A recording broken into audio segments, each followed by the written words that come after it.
Welcome to the show. This should be one of the most fascinating presentations you have ever seen. The reason is I'm going to show you with indisputable evidence straight from the Secretary of the Treasury that Form W-4 is to be used exclusively by non-resident aliens with U.S. source income, not American citizens, and that a Form W-9 is only to be used, again, according to the Secretary of the Treasury, by U.S. citizens acting as an agent for a foreign person with U.S. source income. I'm also going to show you where you can find the official document in which the Secretary says that, so you can show it to others whose cognitive dissonance may have prevented them from acknowledging the truth that the income tax has never been imposed on ordinary working Americans in the states of the Union earning their own domestic income. You're going to love it.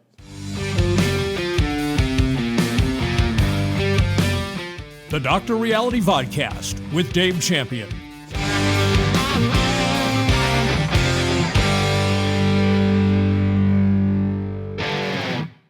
Let's start with this. I'm the author of Income Tax Shattering the Myths, the best-selling book in America that reveals the hardcore legal facts concerning upon whom Congress has imposed the income tax and upon whom it has not imposed the income tax. At the end of this presentation, you be the judge.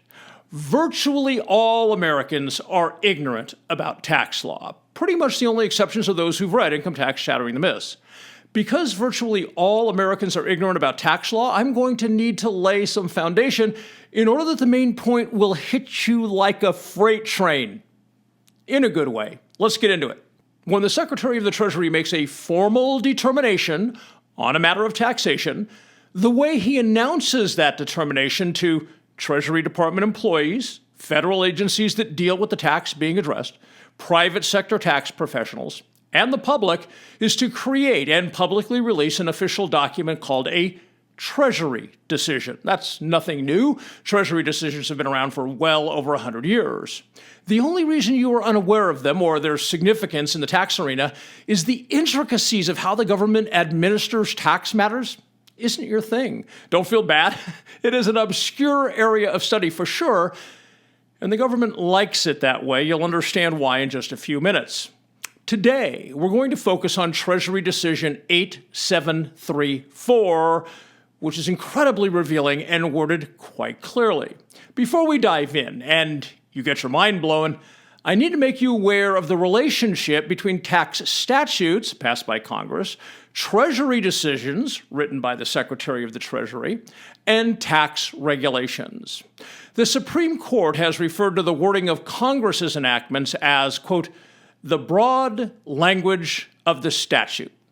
SCOTUS has also stated that Congress cannot be expected to be experts on every subject concerning which they may be called upon to legislate.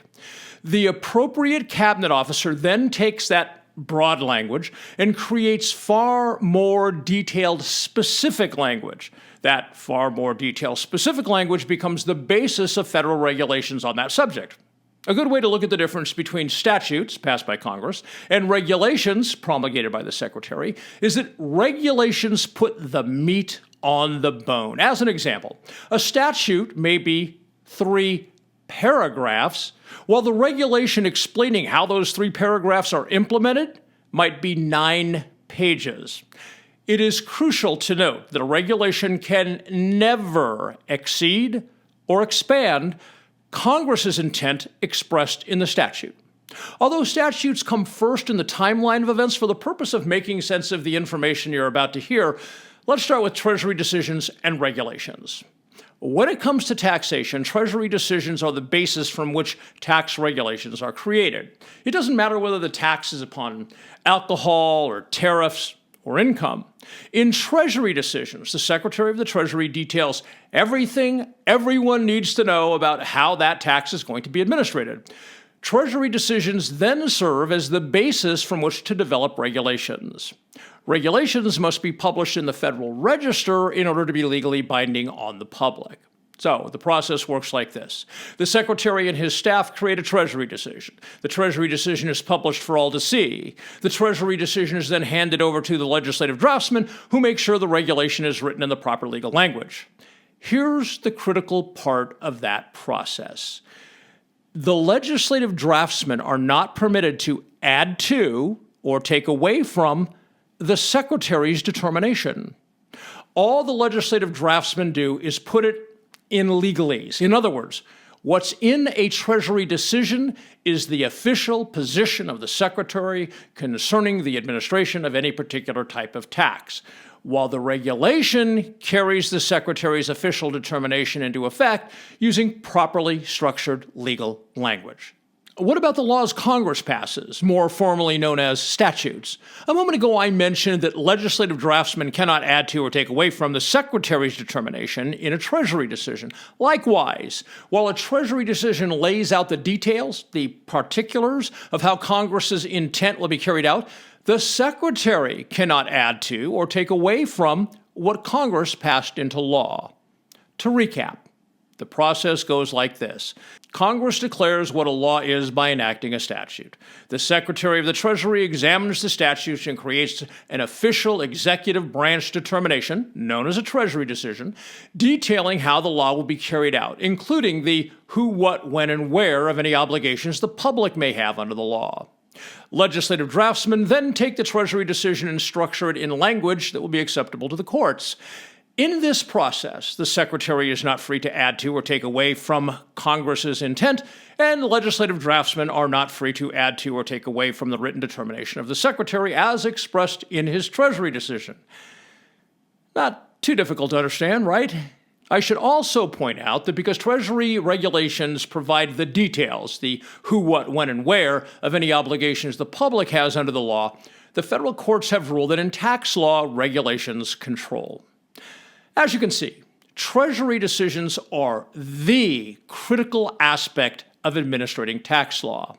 Now that you understand the mechanics, let me share what is the most important aspect of the whole process. Pay careful attention to what I'm going to say next. Because Treasury decisions are the linchpin of tax administration, particulars that do not appear in any Treasury decision are not part of the law.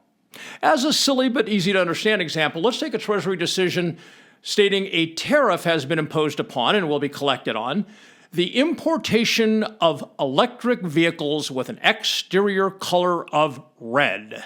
The Treasury decision even contains numeric color codes that shall be considered red for the purpose of the tax. Is there any doubt in your mind as to which EVs the tariff applies? Do you imagine that because the Treasury decision makes no mention of any other color, someone can just make up in their mind without a shred of legal support that the tax also applies to EVs that are blue? I hope you understand that would be nonsense. The U.S. Supreme Court has been clear about the point when it held the following, quote, "In the interpretation of statutes levying taxes, it is the established rule not to extend their provisions by implication beyond the clear import of the language used, or to enlarge their operation so as to embrace matters not specifically pointed out. In case of doubt, they are construed most strongly against the government and in favor of the citizen." In other words, if something is not contained in a Treasury decision, then the Secretary did not determine it to be within Congress's intent as expressed in the statute. Everything the Secretary understands to be taxed by Congress will appear in the relevant Treasury decision, and anything not appearing in the Treasury decision is not part of the law. All right, just a little FYI. If you turned this presentation off right now, you'd already know more about how federal taxation works than 99% of the American public. But stay with me because you're about to have your mind blown. Also, please take a moment and subscribe to the channel and hit the like button. For brevity, moving forward, I'm going to refer to the Secretary of the Treasury simply as the Secretary, and Treasury Decision 8743 simply as 8743. I'll put a link to 8743 down in the notes. With all that foundational knowledge under your belt, let's get into 8743. The first thing you need to know is its title and subtitle. Its title is Section 141, Withholding of Tax on Non-Resident Aliens, which is the heading from the statute the Treasury decision is addressing. The subtitle is 26 CFR 1.1441-1 Requirement for the Deduction and Withholding of Tax on Payments to Foreign Persons. That heading is the regulation that provides the detail behind the statute. It is imperative as we move forward that you understand 8734 addresses exclusively what is stated in the title, withholding of tax on non-resident aliens. Not only is that just common sense, but I've read all 123 pages of 8734, and not a single word pertains to anything other than withholding on non-resident aliens. If you do not keep in mind at all times during this discussion that every word of 8734 pertains exclusively to withholding on non-resident aliens, you will miss the entire point of the presentation. On page 1, we find a section entitled Background, which begins with these words. This document contains final amendments to the income tax regulations, CFR Parts 1, 31, 35A, and 301, blah, blah, blah, blah. CFR means Code of Federal Regulations. So we have CFR Parts 1, 31, 35A, and 301. What are those? Part 1 is simple. It's all the permanent income tax regulations. Part 31 is entitled Employment Taxes and Collection of Income Tax at Source. That title is likely self-explanatory, but it addresses withholding from one's paycheck. Part 35A is entitled Temporary Employment Tax Regulations under the Interest and Dividend Tax Compliance Act of 1983. 35A contains just one section, and that section commands payors to conduct backup withholding on interest and dividend payments when the IRS has determined that a payee has engaged in underreporting income. Part 301 is entitled Procedures and Administration. The Procedures and Administration regs are not relevant for today's discussion, so we won't be getting into those. The background section then goes on to tell us which sections of the tax code 8734 is clarifying. Instead of reading the entire list, I'm just going to read the ones that are relevant to our discussion today. Those are as follows. Sections 1441, 1442, 1443, 1461, 1462, 1463, which address withholding on U.S. source income belonging to a foreign person. 3401, which contains the pivotal definitions pertaining to payroll withholding. 3406, which addresses backup withholding. 6041, 6041A, 6042, 6045, 6049, 6050A, 6050N as in Nancy, all of which are germane to someone demanding a W-9 from you and then filing a 1099 against you for the amount they paid you. And 6109, which addresses the use of taxpayer identification numbers on tax forms. Further along in the background section, we find this, quote, reporting to the IRS may be required under Section 6011 and 1461 or under the reporting provisions of Chapter 61 of the Code, such as Sections 6041, 6041A, 6042, 6044, 6045, 6049, 6050A, or 6050N, the 1099 reporting provisions. We'll ignore 6011 and 1461 because they're not relevant to today's discussion, but the next part is.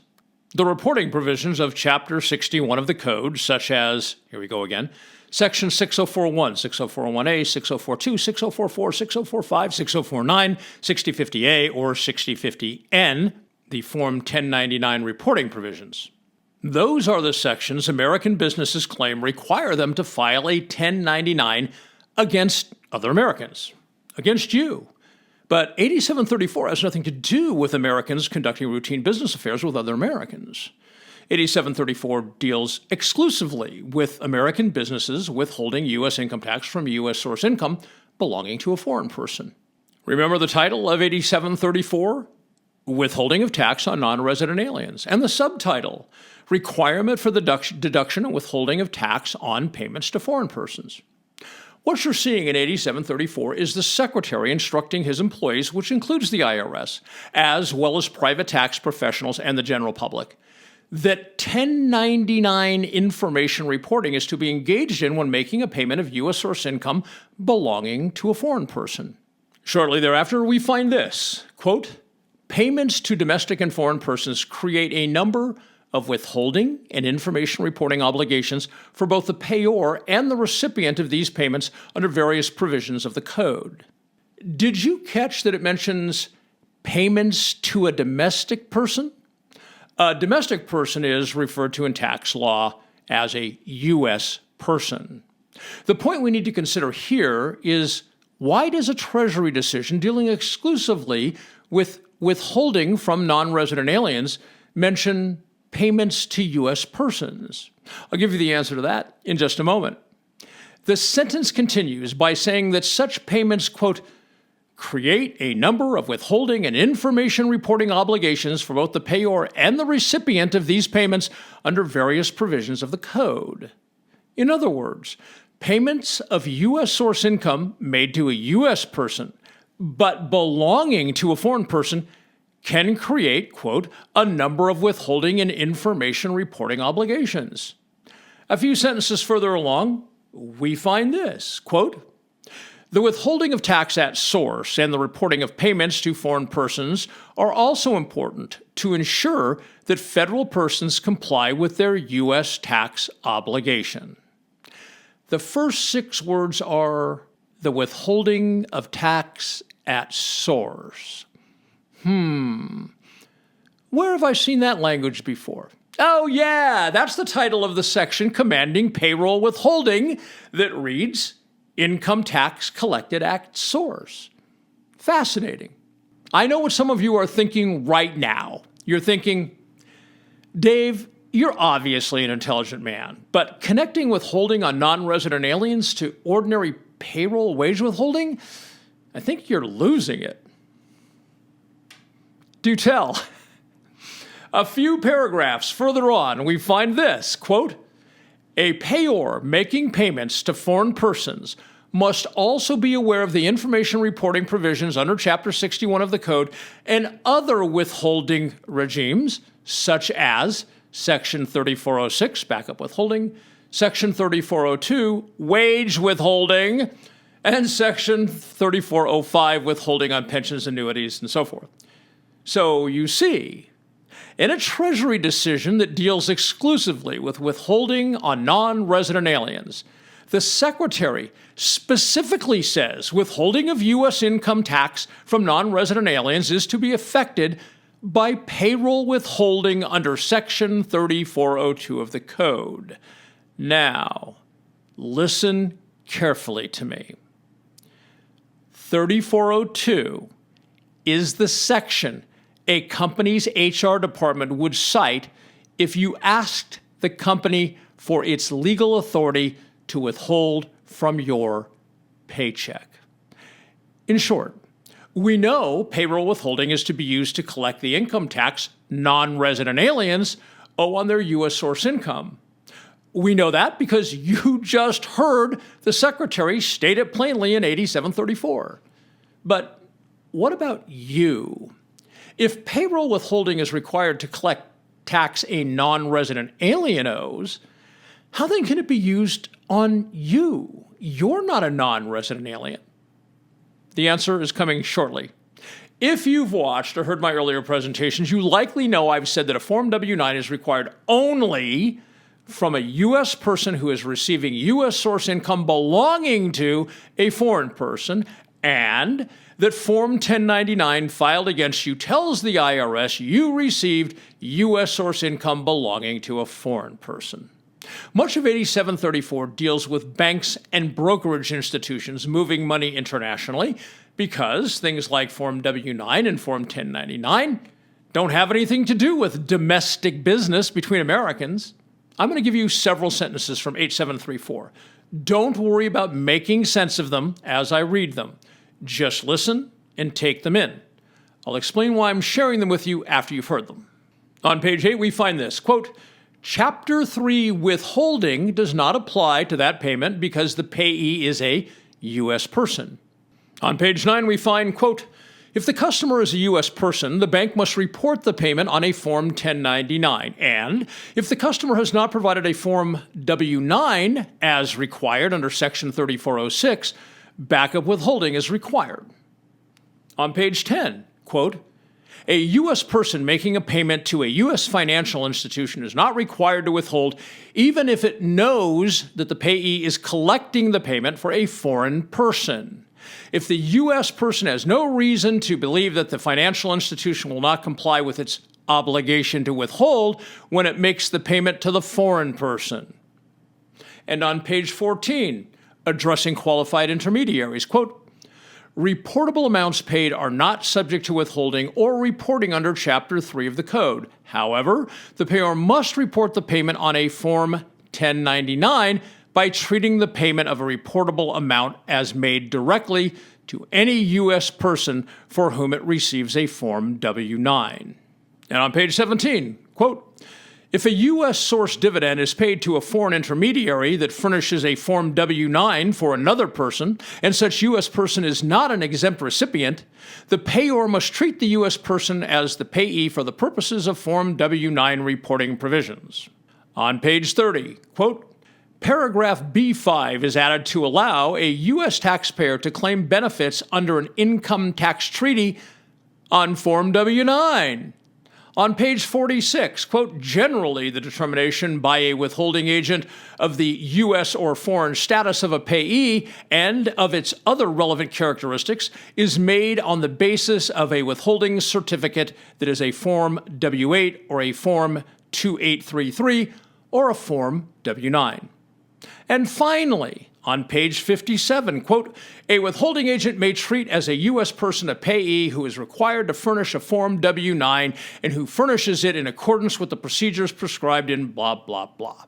Now, I know these snippets lack broader context, so it wasn't my expectation that you'd make sense of them. So why did I share them with you?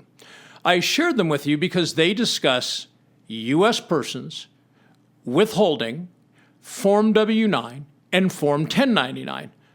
All of those titles and forms are applicable exclusively to the topic of 8734, which is, as stated in the subtitle, quote, requirement for the deduction and withholding of tax on payments to a foreign person.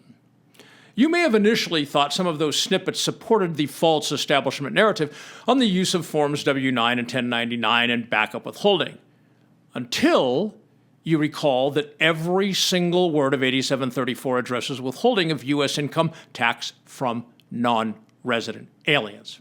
Here are some key points you should take away. 1. For an American citizen or American company to be considered a U.S. person, the citizen or company must be receiving U.S. source income belonging to a foreign person. 2. Form W-9 was created by the Treasury Department as a means by which a person making a payment of U.S. source income belonging to a foreign person could determine whether U.S. income tax needs to be withheld before making the payment, or whether the requirement to withhold the tax would fall on the U.S. person receiving the payment. 3. Form 1099 was created as a reporting system so that the IRS could track the payment of U.S. source income from the original payor to a U.S. person, so the IRS could determine if the last domestic guy with it fulfilled his legal duty to withhold the U.S. income tax before the money was sent offshore to the foreign owner. There is no statute, regulation, or Treasury decision in existence that requires Americans doing business with other Americans within the states of the Union, without foreign persons involved, to seek or furnish a Form W-9, or to file a Form 1099 concerning payments made between the two domestic parties. A claim that such a requirement exists is a gross misunderstanding and a gross perversion of what the law actually says. We've been talking about withholding income tax from U.S. source income before it moves offshore to its foreign owner.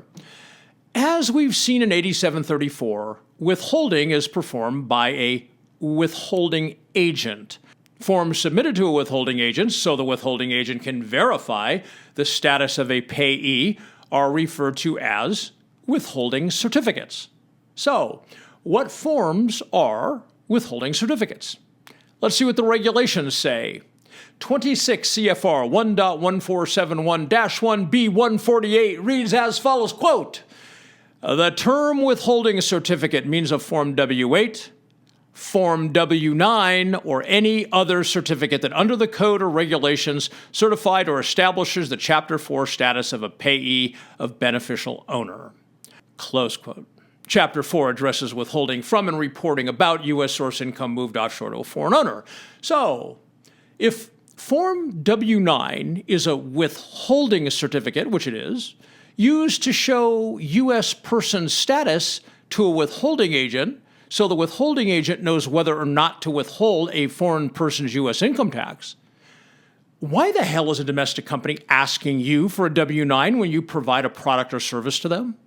We've covered a lot of ground, and I know what some of you critical thinkers are thinking right now. You're thinking essentially this: Dave, just because all these things apply to foreign persons with U.S. source income doesn't mean they don't also apply to Americans engaged in domestic business with other Americans. In other words, you're thinking that applicability of the rules to Group A doesn't automatically lead to the conclusion those rules don't also apply to Group B. With the knowledge you possess at this moment, that's a reasonable thought. An intelligent person will alter his or her position when new information comes along showing the earlier position wasn't correct, right? I'm now going to give you that additional information, the information that destroys that reasonable thought you had just a moment ago. In Income Tax Shattering the Myths, I talk about the difference between general language and specific language. An example of general language is when a statute says something like, every person required. That's general because every person is qualified by the word required without any discussion of who's required. Another example would be a section that talks about the taxpayer being required to do this or such without any explanation of how a person becomes a taxpayer. Specific language is the opposite, telling us precisely what we need to know, clearly and in detail. When attempting to determine to whom the income tax applies and in what circumstances, general language is worthless. Your answers will come only from specific language.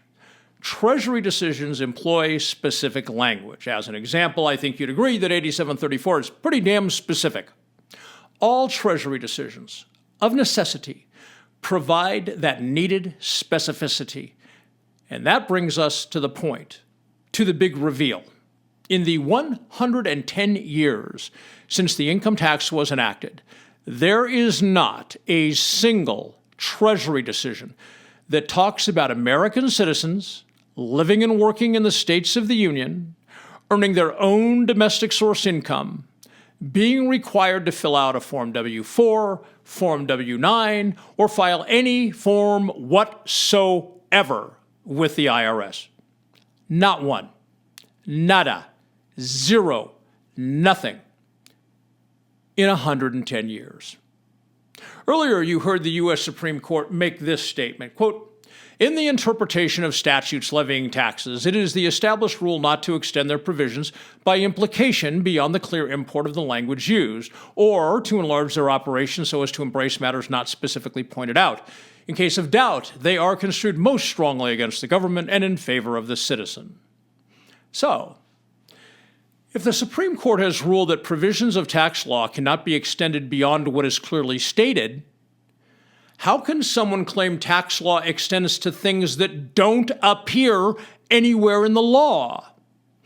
When we talk about things that don't appear anywhere in the law, such as an ordinary working American having to fill out a W-4 or a W-9, does that also apply to Form 1040? You bet. There are 10 Treasury decisions in which the Secretary tells the public that a 1040 is to be used by a non-resident alien or his domestic agent to report the amount of U.S. income tax due on the non-resident alien's U.S. source income. Those Treasury decisions are 1928, 1953, 2013, 2190, 2313, 2401, 2402, 2815, 2988, and 6500. In contrast to those 10 Treasury decisions, how many say that anyone other than a non-resident alien or his domestic agent is to file a 1040? You likely already predicted the answer. There are no Treasury decisions that instruct anyone other than a non-resident alien with U.S. source income or his domestic agent to file a 1040. Zero, zip, zilch, nada in 110 years. In fact, if the numerical designation of return begins with 104 followed by any fourth number, such as 1041, 1042, 1044, and so on, that return pertains exclusively to non-resident aliens with a U.S. source income. Do you know the title of Form 1040? The title is U.S. Individual Income Tax Return. I'd guess most people believe the word individual is meant to distinguish it from a corporate return, and certainly the 1040 is to be used by a person rather than an entity, but that's not what individual means on the 1040. Treasury Decision 1928 says that a Form 1040 is to be used by an individual. The regulation at 1.1441-1C3 contains the definition of individual for the purpose of the income tax. The definition is split into two parts. The first part, subsection I, says an individual is an alien individual. The second part, subsection II, states an individual is a non-resident alien individual. In other words, 10 Treasury decisions say Form 1040 is to be used by a non-resident alien or his domestic agent, with one of those Treasury decisions specifically using the word individual, and then that portion of the regs addressing withholding of the tax tells us individual means a non-resident alien. In other words, if the Treasury Department wanted to be transparent, which it does not when it comes to the income tax, rather than being named U.S. Individual Income Tax Return, the 1040 would be named U.S. Non-Resident Alien Income Tax Return. Both titles mean the exact same thing, but one is misleading while the other is accurately descriptive. Given the meaning of individual in U.S. income tax law, I might also point out that the very first income tax regulation in the Code of Federal Regulations, which is 1.1-1, is entitled Income Tax on Individuals.